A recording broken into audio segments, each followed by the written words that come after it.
বালুরঘাটে কেন্দ্রীয় শিক্ষা প্রতিমন্ত্রী সুকান্ত মজুমদার তার নিজের সংসদীয় এলাকায় কি বার্তা দিচ্ছেন তিনি শুনবো।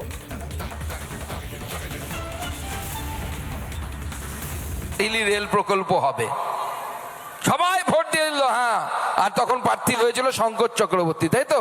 শঙ্কর চক্রবর্তী ভোটে জিতে গেল। আমরা ভাবলাম যে বাহ, মমতা বন্দ্যোপাধ্যায় তাহলে বালুরঘাট থেকে হিলি পর্যন্ত রেল লাইন করে দেবেন। যখন ফিস প্লেট পড়ে গেছে, পাথর পড়ে গেছে, সমস্ত কিছু, ভোট যেই শেষ হলো, ব্যাস তার দুদিন পর থেকে আবার গাড়ি এলো, ট্রাক এলো, সমস্ত ফিস প্লেট তুলে নিয়ে গিয়ে, সমস্ত বালি তুলে নিয়ে গিয়ে, সমস্ত পাথর তুলে নিয়ে গিয়ে আবার যেখানকার বালি সেখানে, যেখানকার পাথর সেখানে, যেখানকার ফিস প্লেট সেখানে ফিরে গেল। মমতা বন্দ্যোপাধ্যায় সেদিন মিথ্যে আশ্বাস দিয়েছিল যে দক্ষিণ দিনাজপুরের বালুরঘাট হিলি রেল প্রকল্প হবে।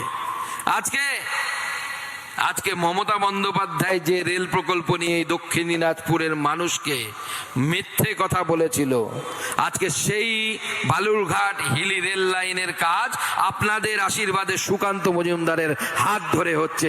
এটাই হচ্ছে নরেন্দ্র মোদীর পার্টি, ভারতীয় জনতা পার্টি। আমরা মিথ্যা কথা বলি না, আমরা সত্যি কথা বলি যে হ্যাঁ আমরা লাইন করব, কিন্তু সেই লাইনের জন্য জমি দেওয়ার কাজ জেলা প্রশাসনকে করতে হবে। জমির মালিক নরেন্দ্র মোদী নয়, কারণ রাজ্যে আমরা আসিনি। আর এইবার 26-এ আপনি রাজ্য সরকারে আমাদেরকে এনে দিন, সুকান্ত মজুমদারকে তখন আর রাজ্য সরকারের জন্য অপেক্ষা করতে হবে না, নিজের ইচ্ছে মতো এখানে আমরা রেল লাইন করতে পারবো। আর শুধু রেল লাইন নয়, আমাদের সরকার 26-এ গঠন হলে আমাদেরকে এই দক্ষিণবঙ্গে, এই দক্ষিণ দিনাজপুরকে যেভাবে বঞ্চিত করা হয়েছে, আপনি পাশের জেলায় যান, রায়গঞ্জ, উত্তর দিনাজপুর জেলা, মেডিকেল কলেজ আছে। মালদা জেলায় যান, এদিক দিয়ে রাস্তা ধরে মেডিকেল কলেজ আছে। তার উপরের জেলায় যান, শিলিগুড়িতে, এই উত্তরবঙ্গের সব থেকে পুরনো medical college Uttarbanga medical college আছে। তার উপরে যান, জলপাইগুড়ি জেলা, মেডিকেল কলেজ আছে। কোচবিহার জেলা, মেডিকেল কলেজ আছে। আমরা কি দোষ করেছি ভাই? আমরা কি মানুষ নই? আমরা কি মানুষ নই? আমরা এখান থেকে ভোট দিয়েছেন, বিজেপিকে তো 3টে সিট দিয়েছেন এই লোকসভার, 4টে সিট তো আপনারা মমতা বন্দ্যোপাধ্যায়কে দিয়েছিলেন এই লোকসভার। এই হরিরামপুর বিধানসভা তো আপনারা মন্ত্রীকে জিতিয়েছেন। তাহলে আজকে মন্ত্রী আর মন্ত্রীর দলবলকে প্রশ্ন করুন, উত্তর দিনাজপুরে যদি মেডিকেল কলেজ হতে পারে, দক্ষিণ দিনাজপুরের মন্ত্রীর কি 2টো পায়ের বদলে কি 3টে পা আছে নাকি, যে আমাদেরকে মেডিকেল কলেজ দেওয়া হবে না? আমরা কি দোষ করেছি? এবং আমি এই মঞ্চ থেকে বলে যাচ্ছি, ভারতীয় জনতা পার্টির সরকার তৈরি হলে সুকান্ত মজুমদারকে আর এই রাজ্য সরকারের উপর নির্ভর করতে হবে না। সুকান্ত মজুমদার এবং ভারতীয় জনতা পার্টি আপনাদেরকে কথা দিচ্ছে যে আমরা এখানে মেডিকেল কলেজ তৈরি করব, আমরা দক্ষিণ দিনাজপুর জেলায় মেডিকেল কলেজ তৈরি করব। ক্যান্সারের চিকিৎসা পাবে আমাদের এখানকার লোকেরা। আমাদের এখানকার লোকেরা কঠিন জটিল রোগ হলে প্রতিদিন সকালবেলা, আজকে সকালবেলা বসেছিলাম আমি আমার এমপি অফিসে, সেখানে সকাল থেকে কমসে কম 3 থেকে 4টে পেশেন্ট, তাদেরকে কলকাতা, কাউকে দিল্লি পাঠানোর ব্যবস্থা করা হলো আমাদের তরফ থেকে। আপনারা জানেন যে এমপি হিসেবে আমরা এই কাজটা করি। গরিব মানুষ যারা চিকিৎসা করতে পারছে না, তাদেরকে কলকাতায় সরকারি জায়গা থেকে অথবা দিল্লিতে আমার যেখানে থাকার ব্যবস্থা আছে, ওখানে তাদেরকে ফাঁকা থাকলে বিনে পয়সায় রাখার ব্যবস্থা করি। উল্টো দিকে আমাকে একজন বলছিল এই চার্জশিটটা পড়ে যে দাদা, এই চার্জশিটে তো লেখা আছে অনেক কিছুই, আপনারা একদম সঠিক তথ্য দিয়েছেন, কিন্তু সব তো লেখা যায়নি। এখানে যাবে যেভাবে স্কুল পড়ুয়া মেয়েকে নিয়ে গিয়ে তুলে নিয়ে গিয়ে ধর্ষণ করার ঘটনা লেখা আছে, কিন্তু বলছে এই চার্জশিটে আসল ঘটনা তো লেখেননি, আসল জিনিসই লেখেননি। বলছে কি আসল জিনিস?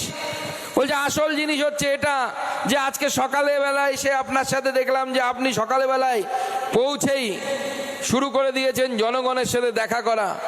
হরিরামপুরের মানুষকে গিয়ে জিজ্ঞেস করবেন, হরিরামপুর বিধানসভার, দৌলতপুরের মানুষকে গিয়ে জিজ্ঞেস করবেন, বুনিয়াদপুরের মানুষকে গিয়ে জিজ্ঞেস করবেন যে বিপ্লব মিত্রের সাথে যদি দেখা করতে যেতে হয়, দেখা পাওয়া যায় কি?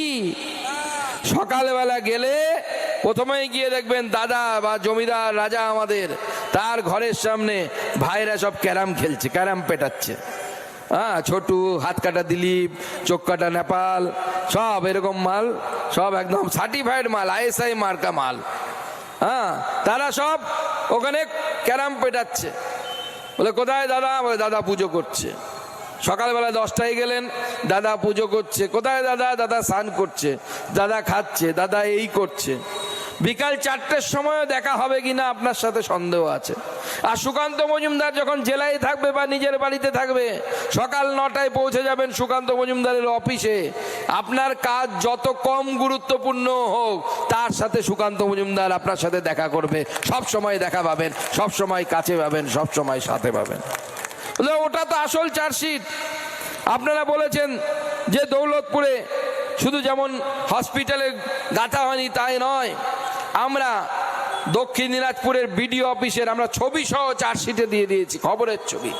আমরা বলছি না, প্রধানমন্ত্রী আবাস যোজনায় বিডিও অফিসের কর্মী টাকা চাইছে, তার ভিডিও ভাইরাল হয়েছে। গ্রামীণ স্বাস্থ্যকেন্দ্র, এটা গ্রামীণ স্বাস্থ্যকেন্দ্র, তার ছবি আমরা দিয়ে দিয়েছি। স্বাস্থ্যকেন্দ্রের ছবি না, ওখানে ছাগল রাখার ছবি, ঘরের ছবি বোঝা যাচ্ছে না। ছাগল রাখার ঘরও এর থেকে ভালো হয় লোকের বাড়িতে এখন। সেইভাবে আমাদের এইখানে প্রশাসন চালানোর ব্যবস্থা করেছে। আমাদের এখানে মুসুন পশ্চিম পাড়ায় ভয়াবহ আগুনে আমরা উল্লেখ করেছি যে কতগুলো বাড়ি পুড়ে গেল, যাওয়ার জায়গা নেই, রাস্তা নেই, দমকল পৌঁছলো দেরি করে, পানীয় জল নেই বিভিন্ন জায়গায়, স্বাস্থ্যকেন্দ্রের অবস্থা খারাপ। শুধু তাই নয়, এখানকার মন্ত্রী না গঙ্গারামপুরের মন্ত্রী সেটাই বোঝা যায় না। কোথা থেকে বিধানসভায় নির্বাচিত হয়েছেন? বুনিয়াদপুর, দৌলতপুর এখানকার মানুষ ভোট দিয়েছে, হরিরামপুরের মানুষ ভোট দিয়েছে, নাকি গঙ্গারামপুরের মানুষ ভোট দিয়েছে? আপনার মন্ত্রী, আপনার বিধায়ককে দেখলে বোঝা যায় না। তিনি বেশিরভাগ সময় গঙ্গারামপুরে থাকেন, আর ওনার 2-4টে সন্ডা মার্কা ভাই আছে, তারা হরিরামপুরে দাদাগিরি মেরে বেড়ায়, বিভিন্ন জায়গায় ঘুরে বেড়ায় তার ভাইয়েরা। দাদার সম্পত্তি ভাইয়েরা নাকি রক্ষা করবে। আমরা এসব দাদা ভাই চাই না। আমরা চাই এমন একজন বিধায়ক যে এখানকার মাটির মানুষ হবে, এখানকার মানুষের কথা ভাববে, এই এলাকার মানুষের উন্নয়নের কথা ভাববে। এখানকার মানুষকে আমরা এখানকার বিধায়ক তৈরি করতে চাই।